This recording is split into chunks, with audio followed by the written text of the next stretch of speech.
पास है एक सेल और उसके साथ जो सर्किट की रेजिस्टेंस है वो भी तो होगी ना। ये जो मैं रेजिस्टेंस लगा रहा हूं ये सिर्फ सर्किट की नहीं है, सेल की भी है, ऑल द रेजिस्टेंस। और उसके साथ आपने एक कैपेसिटर लगा दिया जो कि अनचार्ज्ड है। अब इसमें दो तीन पॉइंट्स हैं जो समझने वाले हैं, वो हम सारे डिस्कस करेंगे। अगर रेजिस्टर और कैपेसिटर को सीरीज में लगाया जाए तो हम सॉल्व किसके थ्रू करेंगे, रेजिस्टर के थ्रू या कैपेसिटर के through? That is an important point. मतलब ये है कि अगर आपको बताना है कि कैपेसिटर पे कितना वोल्ट होगा और रेजिस्टर पे कितना वोल्ट होगा तो डिसाइडिंग फैक्टर कौन होगा। और इसमें दो तीन स्टेट्स हैं जो हमें समझने की जरूरत है। एक, हम सबसे पहले देखेंगे एट टाइम 0 सेकेंड्स। सबसे पहले हम देखेंगे 0 सेकेंड्स पे क्या होगा। अच्छा, उसके बाद हम देखेंगे, ये तीन तरह का सवाल आ सकता है। दूसरा हम देखेंगे number 2, at a time t, at a time t when the capacitor, इसको t1 कह दो बल्कि, at a time t1 when the capacitor is not fully charged, at a time t1 when the capacitor is not fully charged and the circuit has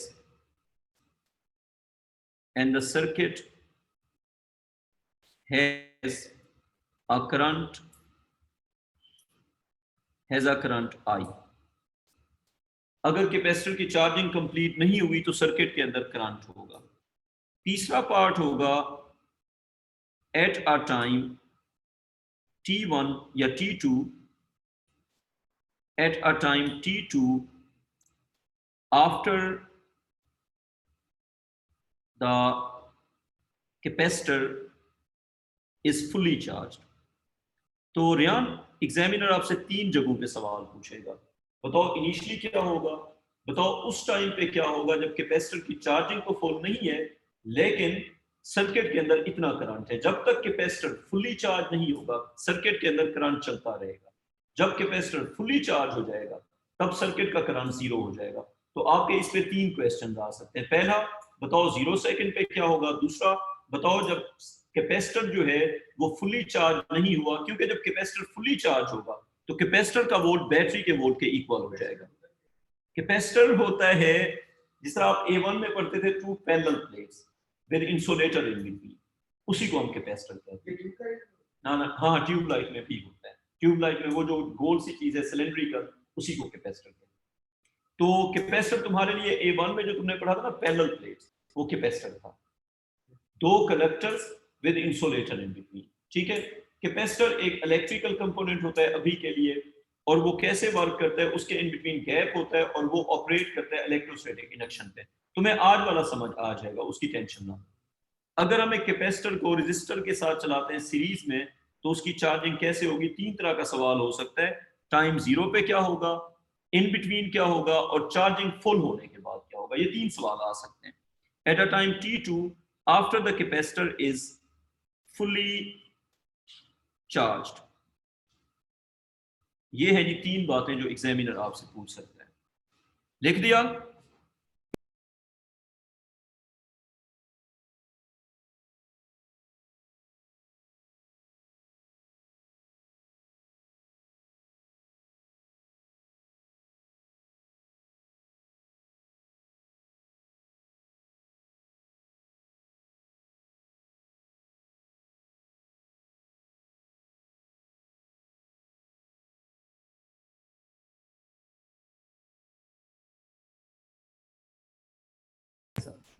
अच्छा बच्चों, copy कर लिया? Is fully charged. तो तीन चीजें हैं, 0 second, time t1 when the capacitor is not fully charged and the circuit has a current I, at a time t2 after the capacitor is fully charged। अब बच्चों one by one चलते हैं। पहली बात यह है कि आपने ये समझना है कि सीरीज सर्किट के अंदर वोल्ट हमेशा डिवाइड होते हैं। रेजिस्टर का जो वोल्ट होगा वो VR होगा, कैपेसिटर का जो वोल्ट है वो VC होगा। और आपको ये बात समझनी है कि V होगा किसके, वो इक्वल होगा E के। इसमें है कोई कंफ्यूजन? किसी भी टाइम पे अगर आप VR और VC को जमा करेंगे, VC किसका वोल्ट है? कैपेसिटर का। VR किसका वोल्ट है? रेजिस्टर का। दोनों मिला के क्या हो जाएंगे? बैटरी के वोल्ट के इक्वल। और अभी के लिए आप कैपेसिटर को समझो, it's a container to store energy. Capacitor is a container और a device that stores electrical energy, energy storage. ये बैटरी की तरह एनर्जी स्टोर करता है। समझ आ गई बात? अब बच्चों ये समझ आ के वोल्टेज के इक्वल होगा। अच्छा लिखो, अब लिखो at time zero, at time 0 seconds. आप मुझे बताएं 0 सेकेंड्स पे कैपेसिटर चार्ज होगा या अनचार्ज होगा? 0 सेकेंड पे कैपेसिटर अनचार्ज होगा, तो उस टाइम पे VC क्या होगा? उस टाइम पे कैपेसिटर का जो वोल्टेज है वो 0 वोल्ट होगा, क्योंकि कैपेसिटर जो है ना वो वोल्टेज को बिल्ड करेगा। कैपेसिटर का वोल्टेज क्या होगा? 0 वोल्ट। एज रीजन लिखेंगे इसलिए, एज द कैपेसिटर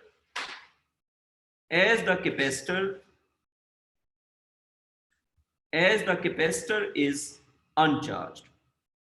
बेटा देखो, जब कैपेसिटर अनचार्ज होगा तो फिर तो उस पे 0 वोल्ट होगा, उस पे कोई वोल्ट नहीं है।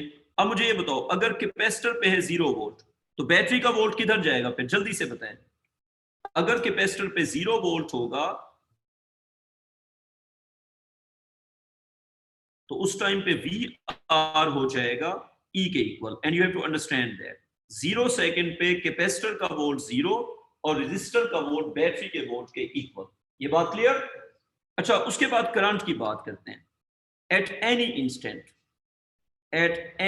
इंस्टेंट, किसी भी टाइम पे, सिर्फ 0 सेकेंड पे नहीं, करंट जो है वो डिपेंड करता है रेजिस्टर की वोल्टेज पे। तो करंट का बच्चों आप फार्मूला लिख लो, current is equal to resistor. अगर हम रेजिस्टर की वोल्टेज को रेजिस्टेंस पे डिवाइड करेंगे तो हमें क्या मिलेगा? सर्किट का करंट मिलेगा। रेजिस्टर की वोल्टेज बड़ी होगी तो करंट बड़ा होगा, रेजिस्टर की वोल्टेज छोटी होगी तो करंट छोटा होगा। किसी भी सर्किट में volt on the resistor over the resistance will determine the current. Resistor का जो वोल्ट होगा उसको डिवाइड करेंगे रेजिस्टेंस पे, उससे आपको क्या मिलेगा? करंट मिलेगा। Simple is that. समझ आ गई बात? अब इस सर्किट का जो करंट होगा, सेल लगा हुआ है तो करंट तो फुली चार्ज नहीं होता, वो हम करेंगे डिस्कस। ये इस सर्किट का हो गया फॉर एग्जांपल करंट। किसी भी टाइम पे अगर आपसे पूछा जाए कि करंट क्या होगा, तो आपने सीधा सीधा बताना है कि करंट का कैपेसिटर के वोल्ट से कोई रिलेशन नहीं है। It has nothing to do with capacitor का volt, it has something to do with resistor का वोल्ट। तो करंट होगा रेजिस्टर का वोल्ट ओवर रेजिस्टेंस। ये बात क्लियर? 0 सेकेंड पे करंट का क्या फॉर्मूला बनेगा बताओ जरा?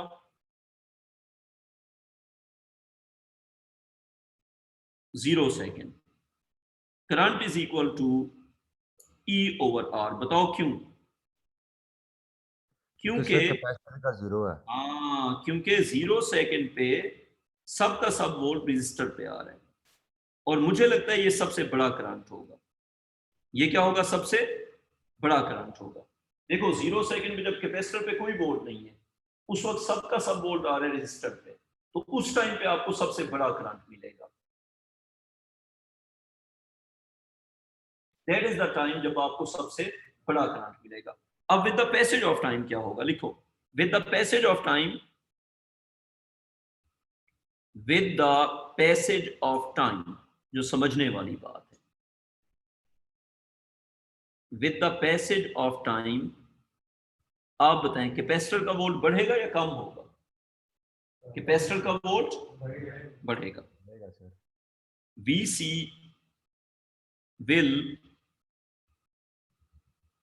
इंक्रीज। ये तो कॉमन सी बात है कि कैपेसिटर जब चार्ज होगा तो उसके वोल्ट बढ़ते जाएंगे। क्या मैं कह सकता हूं कि VR जो है वो इक्वल होगा बैटरी का वोल्ट माइनस कैपेसिटर का वोल्ट? एग्रीड या नॉट एग्रीड? जो रेजिस्टर का वोल्ट है वो बैटरी का वोल्ट माइनस कैपेसिटर का वोल्ट होगा। सुभान, आती है बात समझ? बिल्कुल सर। देखो, जो कैपेसिटर का वोल्ट सेंस बन रही है। अगर बैटरी है 20 वोल्ट की, कैपेसिटर पे आ गया 3 वोल्ट, रजिस्टर पे कितना होगा 17 वोल्ट। टाइम गुजरने के साथ साथ कैपेसिटर होता जाएगा चार्ज। कैपेसिटर तो चार्जेबल डिवाइस है ना, जब उसके वोल्ट बढ़ेंगे तो रजिस्टर के वोल्ट कम होते जाएंगे। रजिस्टर के वोल्ट कम होने का करंट पे क्या इफेक्ट होगा? करंट जो कि इक्वल है, सर जी पहले पेज से दिखा दे, मैं स्क्रीनशॉट ले लूं। बेटा यही वाला पहला पेज है, यही सारा कुछ किया है अभी। कैपेसिटर चार्ज कैसे होता है, और कैपेसिटर को चार्ज करते हुए सर्किट की रेजिस्टेंस को हमने कैपिटल आर कहा होगा। ठीक बेटा, दोबारा सोचो, रेजिस्टर का वोल्ट बढ़ रहा है या कम हो रहा है? कम हो रहा है। फिर करंट कम होता रहेगा सर।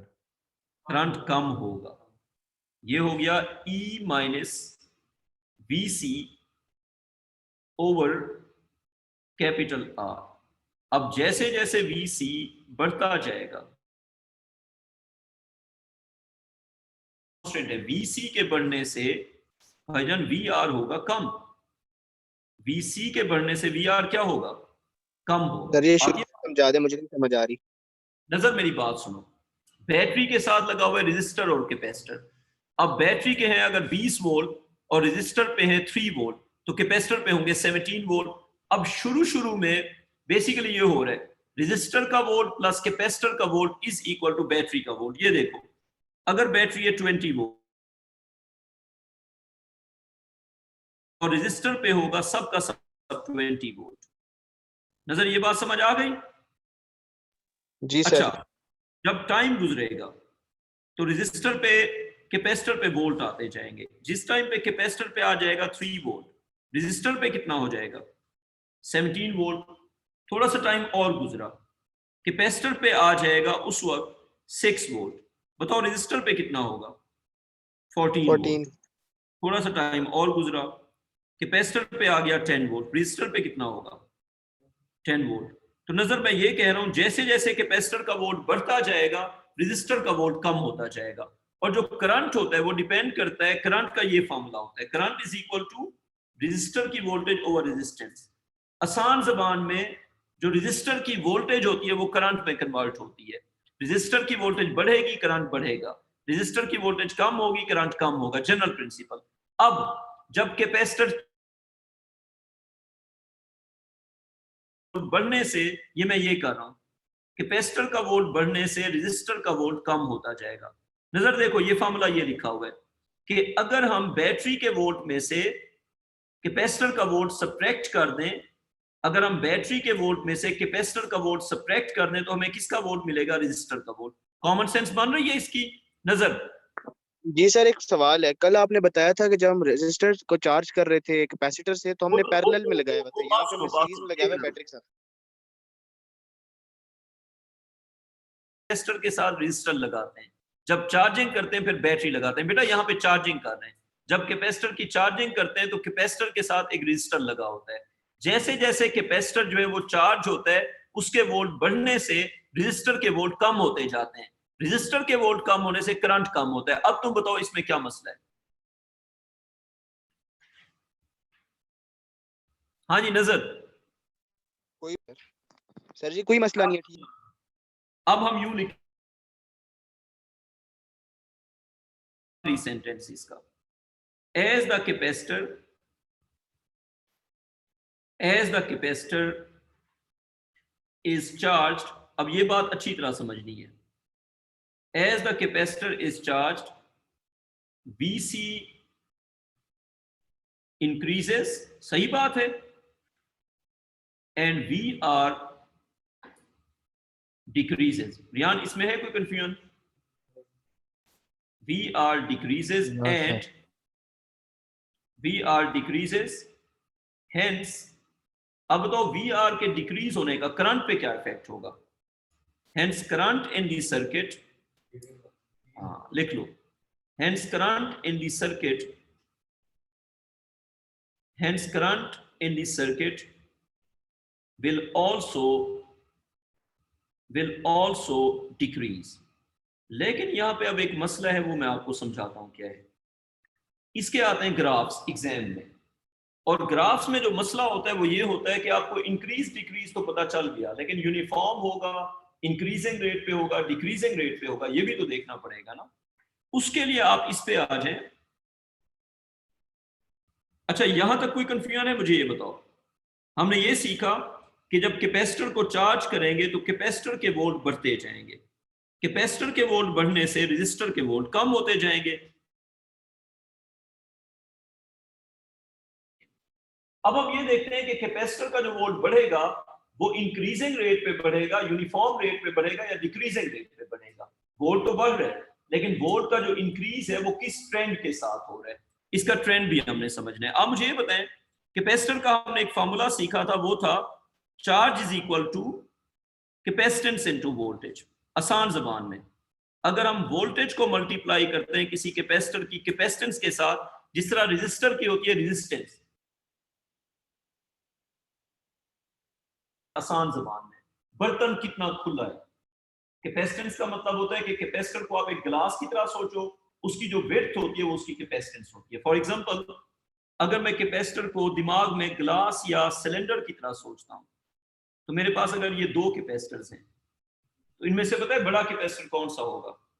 ये C1, ये C2। C2 वाला कैपेसिटर बड़ा होगा, जो विड्थ होती है उसको हम कहते हैं कैपेसिटेंस। तो बर्तन कितना खुला होगा उस, अगर हम इस कैपेसिटेंस को मल्टीप्लाई करते हैं वोल्टेज के साथ, तो हमें क्या मिलेगा? चार्ज मिलेगा। तो अगर किसी कैपेसिटेंस को वोल्टेज से मल्टीप्लाई किया तो हमें क्या मिलेगा? Charge. During the charging process और discharging process we assume that the capacitance remains constant. It is the charge and voltage that will change. अब ये रूल ये बनता है, जब वोल्टेज होगी चेंज तो कैपेसिटेंस तो कांस्टेंट है, तो एज अ रिजल्ट चार्ज भी चेंज होगा। एग्रीड? कैपेसिटेंस है कांस्टेंट, जब वोल्टेज चेंज होगी तो चार्ज उसके रिलेटिवली चेंज होगा।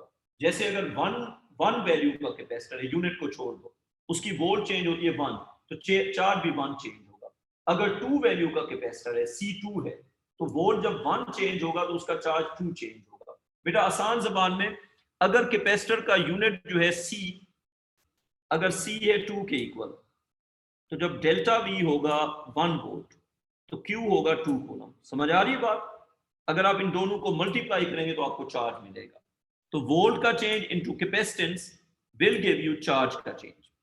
अब थोड़ी देर के लिए बस ये समझो, अगर ये सारा कुछ टाइम t में हुआ है, लिखो द वोल्ट्स ऑन कैपेसिटर, ये सेंटेंस लिखो, the volts on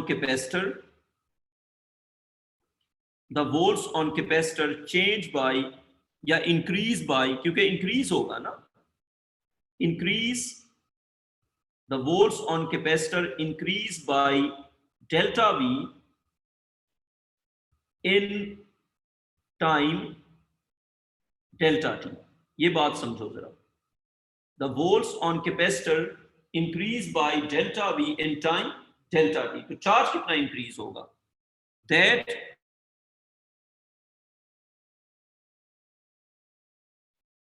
that increases the charge on one plate.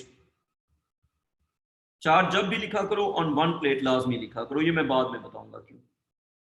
Charge on one plate by delta Q.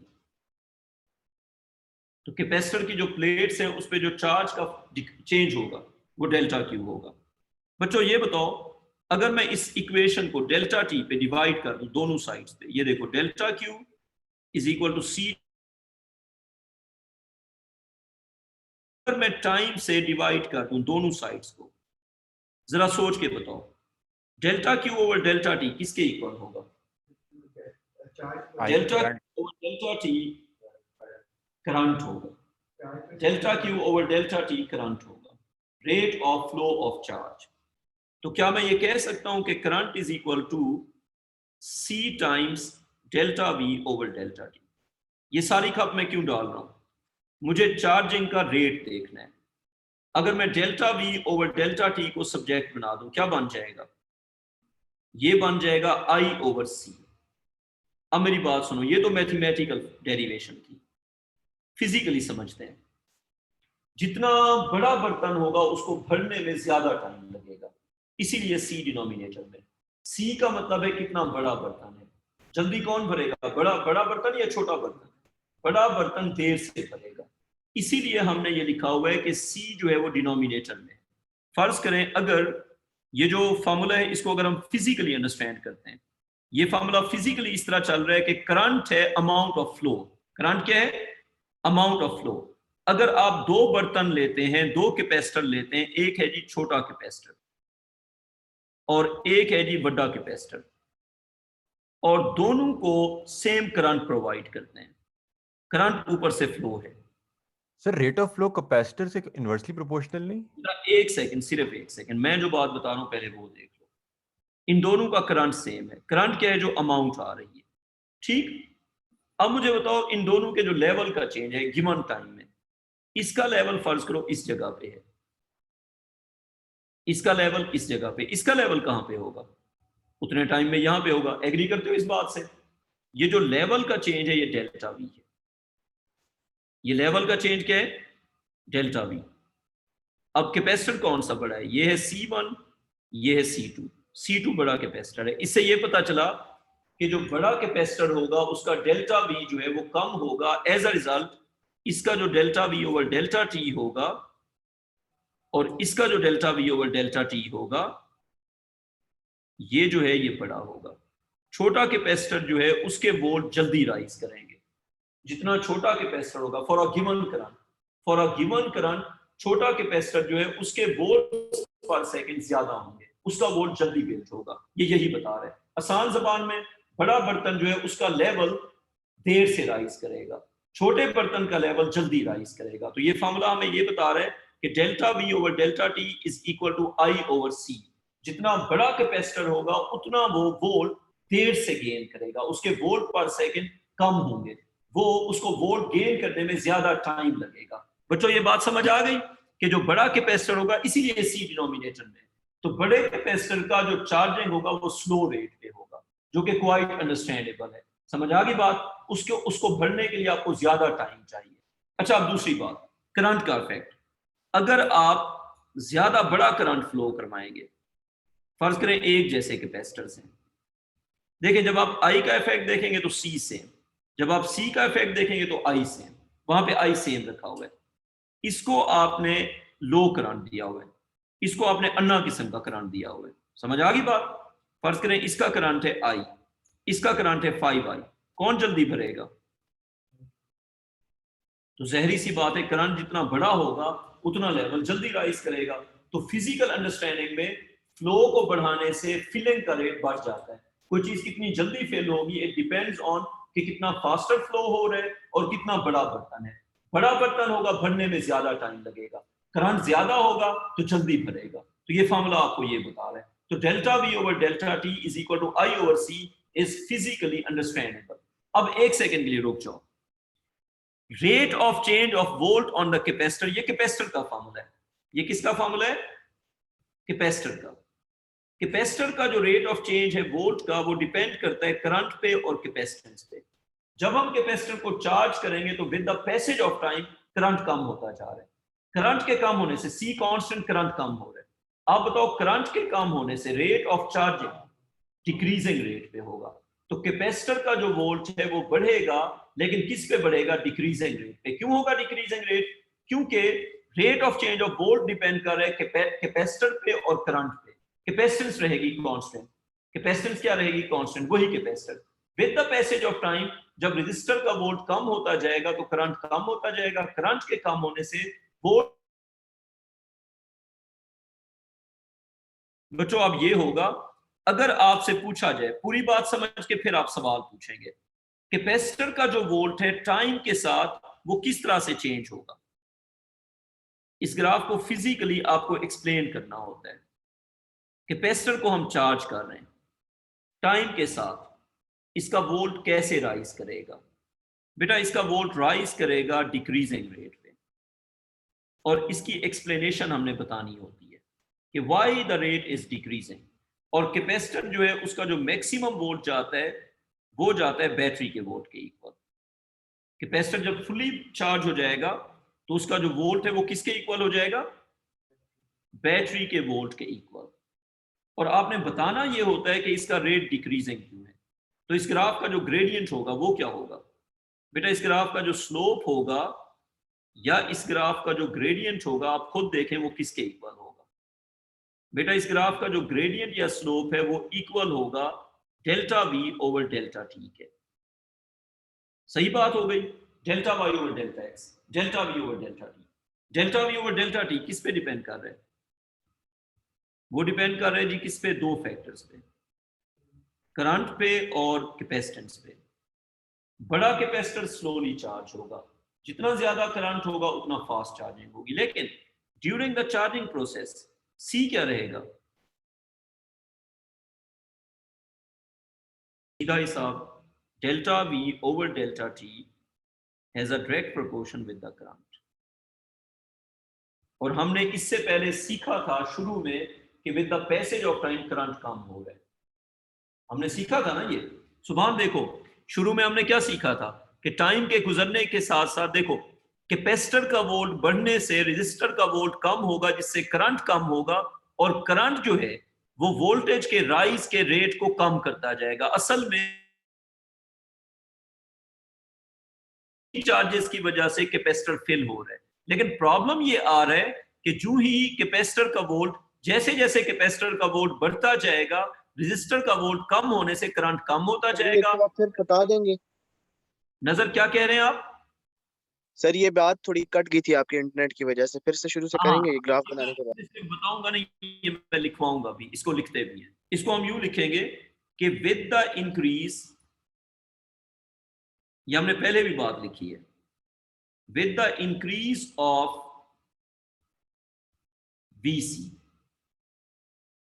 with the increase of VC, VR will, बताओ, VR will decrease। कोई confusion है इसमें नजर? बेटा जब VC बढ़ेगा तो VR कम होगा। नजर क्लियर ये बात? हाँ जी सर, क्लियर है।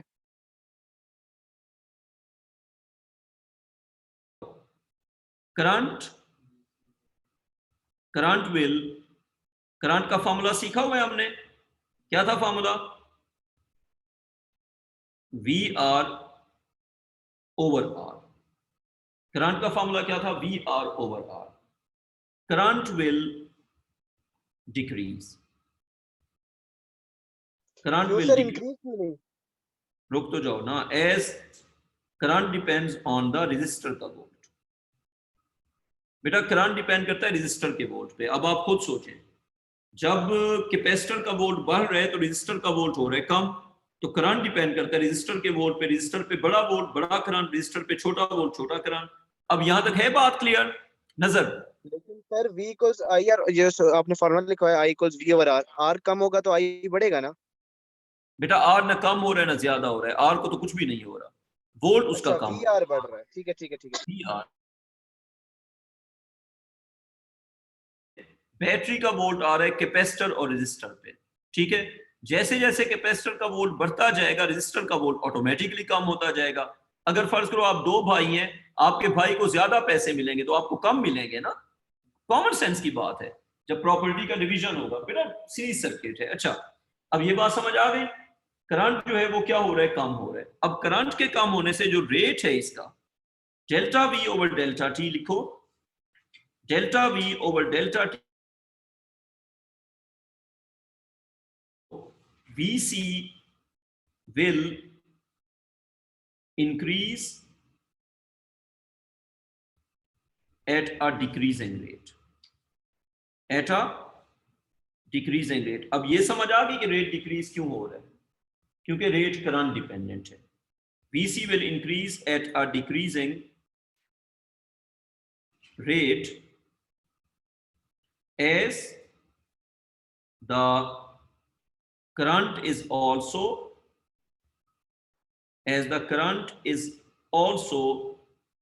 decreasing। इससे इजी तरीके से मैं नहीं समझा सकता, मेरी इतनी कैपेबिलिटी थी। सर आ जाना चाहिए समझ। सर हाँ बताओ। रेट ऑफ चेंज ऑफ जो वोल्ट्स हैं वो डायरेक्ट प्रोपोर्शन में करंट के साथ। करंट तो करंट कम होगा तो रेट कम होगा। तो ये आपने देखो कहा है कि इंक्रीज करेगा डिक्रीजिंग रेट से। बिल्कुल सही है, तो करंट के कम होने से रेट करंट पे डिपेंड कर रहा है, वोल्ट तो नहीं कर रहा। अच्छा कैपेसिटर का वोल्ट, कैपेसिटर चार्ज हो रहा है, वो बढ़ता जा रहा है, लेकिन उसका जो रेट है बढ़ने का, कितना तेजी से बढ़ेगा वो करंट पे डिपेंड कर रहा है, क्योंकि करंट बता रहे कितने ज्यादा चार्जेस आ रहे हैं। शुरू में चार्जेस का फ्लक्स बहुत ज्यादा है। करंट क्या है? चार्जेस का फ्लक्स। शुरू में जब कैपेसिटर अनचार्ज है तो चार्जेस का फ्लक्स बहुत ज्यादा है। जैसे जैसे कैपेसिटर पे चार्ज डिवेल्प होता जा रहा है, करंट कम होता जा रहा है। करंट के कम होने है वो स्लो होता जा रहा है। अब समझ आ रही है बात? आप इसको यूं सोचो कि आप एक बर्तन में पानी भर रहे हैं और बर्तन जैसे जैसे भरता जाता है मोटर की स्पीड स्लो होती जाती है, जो वाटर आ रहा है वो कम होता जा रहा है। तो मुझे ये बताओ, शुरू में जब बर्तन खाली होगा ज्यादा पानी आएगा, बर्तन एकदम से भरेगा। जब बर्तन भरता जाएगा उसके बाद फ्लो कम होता जाएगा। फ्लो के कम होने से रेट स्लो होता जाएगा। ये बात समझ आ गई? सही है सर। यानी कि जो कैपेसिटर का वोल्ट है वो खुद करंट को कंट्रोल कर कम होता जाएगा। क्लियर ये बात? ये हो गया कैपेसिटर का वोल्ट। अब रेजिस्टर के वोल्ट का क्या ग्राफ होगा? आप बताएं, रेजिस्टर का वोल्ट बढ़ेगा या कम होगा? रेजिस्टर का जो वोल्ट है वो with the passage of time कम होगा।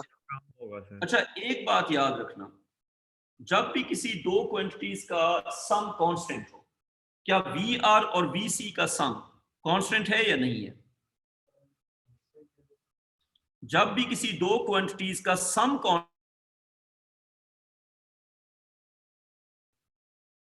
जब भी किसी दो क्वांटिटीज का सम कांस्टेंट हो तो एक के बढ़ने से दूसरी कम होती है, लेकिन दोनों का जो रेट ऑफ चेंज होता है वो एक जैसा होता है।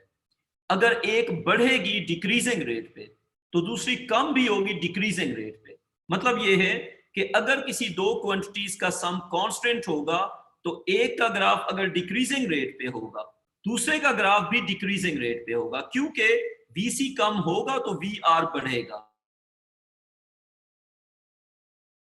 इंक्रीज का रेट होगा वही इसके डिक्रीज का रेट होगा। तो इसका भी जो ग्राफ बनेगा वी आर डिक्रीज होगा लेकिन डिक्रीजिंग रेट पे। वी आर क्या होगा? डिक्रीज लेकिन डिक्रीजिंग रेट पे। ये बना लो, बना दिया? ठीक, इग्नोर करो, इस पे आ जाओ। वो जो आर हमने बनाया हुआ है ना, वो सिर्फ आर हमने लगाया हुआ नहीं, वो सर्किट पूरे सर्किट ये वही लूज को शो कर रहा है। जो कैपिटल आर है वो सेल की, सर्किट की, हर चीज की आर है, यानी कि हमने सारा आर एक जगह पे जमा कर दिया। बच्चों ये जो आर है ना, ये पूरे सर्किट के आर को रिप्रेजेंट कर रहा है। अच्छा बच्चों अब बात सुनो, ये ग्राफ हो गया वी आर का। इसका मतलब है रेजिस्टर का वोल्ट जो है वो डिक्रीज होगा, लेकिन किस पे? डिक्रीजिंग रेट पे। अब आ जाओ करंट पे। ये हम किसके लिए बना रहे हैं? For charging of capacitor. ये सारे ग्राफ किसके लिए बन रहे हैं? For charging of capacitor. जब कैपेसिटर को चार्ज करते हैं तो उसका वोल्ट बढ़ता है डिक्रीजिंग रेट पे, उसके साथ जो सर्किट होता है उसकी जो रेजिस्टेंस होती है उस पे जो वोल्ट आ रहा होता है वो डिक्रीज होता है, लेकिन वो भी डिक्रीजिंग रेट पे। अब सर्किट का जो करंट होता है, current in ampere versus time in second. 0 second पे हमने करंट फाइंड किया था, आपको याद होगा, किसके इक्वल था? ई ओवर कैपिटल आर। 0 सेकंड पे जो करंट हमें मिला था वो किसके इक्वल था? ई ओवर कैपिटल आर के। याद है ये बात? शुरू में किया था। और मुझे ये बात पता है जो हमने डिस्कस की है कि करंट जो है वो डिपेंड करता है रेजिस्टर के वोल्ट पे। If two quantities have a direct proportion, then their graphs are similar, you know that. If two quantities have a direct proportion, तो सर्किट का जो करंट है वो उसी रेट पे डिक्रीज करेगा जैसे जैसे रेजिस्टर का वोल्ट डिक्रीज करेगा। बेटा सर्किट का जो करंट है वो किस पे डिपेंड करता है? रेजिस्टर के वोल्ट पे। रियान समझ आती है इसकी? ठीक है सर। सर करंट तो सर उससे भी डायरेक्टली प्रोपोर्शनल है, वीसी के भी डायरेक्टली प्रोपोर्शनल है। Who said that? ना बेटा ऐसे तो ना करो। उसका बेटा जी उसका तो रेट है ना। मेरी बात सुनो। Delta VC over delta T depends on the current that depends on the resistor का वोल्ट। अच्छा सही ठीक है है। जी। इसका मतलब है कैपेसिटर जो है उसका जो वोल्ट का इंक्रीज का रेट है वो करंट पे डिपेंड करता है, जो कि वी आर पे डिपेंड करता है। रेट इसीलिए कम हो रहा है। सुभान, ये डिपेंडेंस है। वीसी इस पे डिपेंड नहीं कर रहा, उसका रेट डिपेंड कर रहा है। ये बात अच्छी तरह समझो। वीसी का जो रेट ऑफ चेंज है वो इस पे डिपेंड कर रहा है। अच्छा, अब एक आखिरी ग्राफ, कैपेसिटर का जो चार्ज होगा वो कैसे चेंज होगा। चार्ज ऑन द कैपेसिटर, जब आप कैपेसिटर को चार्ज करेंगे, अब आपने इन ग्राफ को समझना है, रट्टा लगाना है, इट्स योर चॉइस, लेकिन ग्राफ आपको आने चाहिए। अगर हम बात करते हैं जी चार्ज की, Q वर्सेस टाइम, और Q होगा क्या, charge on one plate of capacitor, capacitor का charge, charge on one plate of capacitor. तो कैपेसिटर की हम चार्जिंग कर रहे हैं, तो उसका चार्ज जो है उसकी तो बात करेंगे ना। तो charge on one plate of capacitor, तो बेटा इसके लिए हमने एक फार्मूला सीखा है, Q is equal to CV, और ये जो V होता है ये कैपेसिटर का ही वोल्ट होता है। अगर मैं कहूं C कांस्टेंट है, तो पीछे क्या रह गया बताओ नजर, अगर C कांस्टेंट है पीछे क्या रह गया, Q has a direct proportion with VC। जो चार्ज है वो डिपेंड करेगा किस पे, कैपेसिटर के वोल्ट पे। तो कैपेसिटर का वोल्ट और चार्ज सेम ग्राफ, कैपेसिटर का वोल्ट और चार्ज जो है उसका सिमिलर ग्राफ। अब आसान जबान में सारी बात की समरी, जब हम कैपेसिटर को चार्ज करते हैं तो उसमें होता यह है कि कैपेसिटर का वोल्ट बढ़ता है, कैपेसिटर का चार्ज भी बढ़ता है, लेकिन जैसे जैसे कैपेसिटर का वोल्ट बढ़ता है रेजिस्टर का वोल्ट कम होता है, जिससे करंट भी कम हो जाता है। और करंट जो है वो सारी चीजों का रेट ऑफ चेंज है। वो सारी चीजों का क्या है, रेट ऑफ चेंज।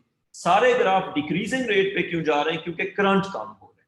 अब समझ आ गई सारी बात। इस पूरे पेज पे हमने सिर्फ ये बताया हुआ है कि जब हम एक कैपेसिटर को बैटरी के साथ लगाएंगे तो कैपेसिटर जब चार्ज होगा तो उसका वोल्ट भी बढ़ेगा, चार्ज भी बढ़ेगा, लेकिन डिक्रीजिंग रेट पे।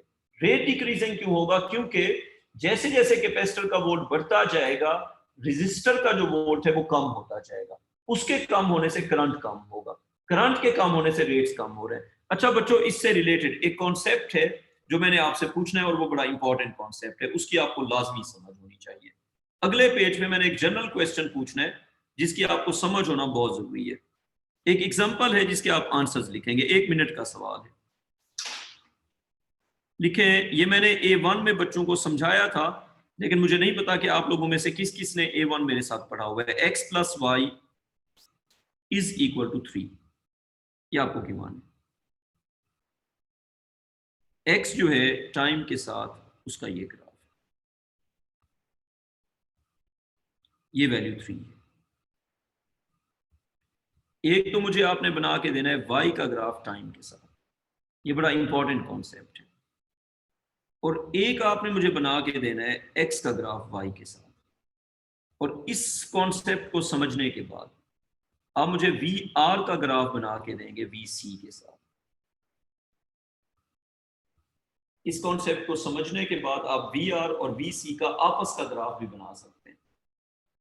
तो बच्चों कॉन्सेप्ट ये होता है कि अगर दो क्वांटिटीज जो है उनका सम हो कांस्टेंट, तो मैं आपको बताता हूं होगा क्या। अगर y को कर दिया जाए 0 तो बताओ x क्या होगा, जल्दी से बताओ।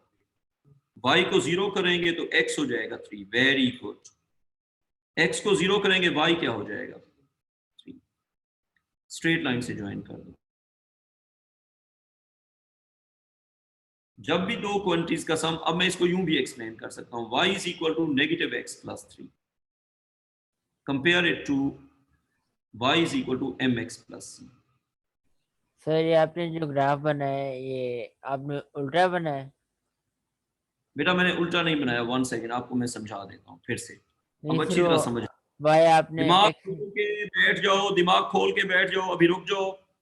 ये बताओ y को करते हैं 0 पुट, बताना है जल्दी से। y को 0 किया, x बताओ, c। तो जल्दी बताओ ना। अच्छा, x को 0 पुट किया, y बताओ जल्दी से। d। 3, very good. अब रुक जाओ, अब शेप क्या होगी, शेप पे आते हैं। 2 पॉइंट मिल गए ना। अब शेप के लिए हम इसको ना y को सब्जेक्ट बना लेते हैं। y इज इक्वल टू, अच्छा y और x का एक्सिस मैटर नहीं करता, आप इधर किसको लिख दो इधर, ये फर्क ही नहीं पड़ेगा। फर्ज करें y इधर है x इधर है, फर्क नहीं पड़ता। अच्छा इक्वल टू सारी बात ये मैंने पूछी थी। और यार नहीं पड़ता ना उससे फर्क, यार उससे फर्क नहीं पड़ता ना, उससे कोई फर्क नहीं पड़ना। ये देखो नेगेटिव ग्रेडियंट है और स्ट्रेट लाइन ग्राफ है, ये बन गया। तो इससे ये पता चला कि जब भी दो क्वांटिटीज जो है उनका सम में कांस्टेंट वैल्यू होगा तो उनका ग्राफ इस तरह का बनेगा। दूसरी बात, x के बढ़ने से y क्या होगा, y कम होगा। x के बढ़ने से y क्या होगा, कम होगा, लेकिन रेट सेम होगा। रेट क्या होगा, delta x over delta t will be equal to delta y over delta t। लेकिन एक बात यह है कि delta x over delta t जो है वो पॉजिटिव होगा, तो delta y over delta t क्या होगा, नेगेटिव होगा। डोंट यू थिंक ये VR और VC x और y की तरह है, क्या कहते हो सर ठीक है नहीं है सर जो बेटा, सेकंड एक ग्राफ है उसमें मैक्सिमम वैल्यू जब आपने 3 ली हुई y बिल्कुल वाली, बेटा, बिल्कुल बेटा, जब ये 0 होगा वो 3 होगा। ठीक है। अच्छा अब देखो इन दोनों को उसी तरह से डील करते हैं। VC को 0 किया, VR क्या हो जाएगा, E। VR को 0 किया, VC क्या हो जाएगा, E। और जब भी दो चीजों का सम कांस्टेंट होता है उनका ये ग्राफ होता है। दो वेरिएबल्स का सम जब भी कांस्टेंट, PE का भी बना हुआ है A1 में, जो कि आपने रट्टा मारा होगा, आई नो दैट। चलो बच्चों इसके आगे इंशाल्लाह एग्जामिनर कहता है कि वैक्यूम के अंदर ना एक ऑब्जेक्ट फॉल कर रहा है, KE का PE के साथ ग्राफ बनाओ, बच्चे उसको रट्टा मारते। कुछ बच्चे तो कहते हैं छठो जी सिलेबस के बाहर है। ये आइडिया समझ आ गया कि जब दो वेरिएबल्स का सम कांस्टेंट होगा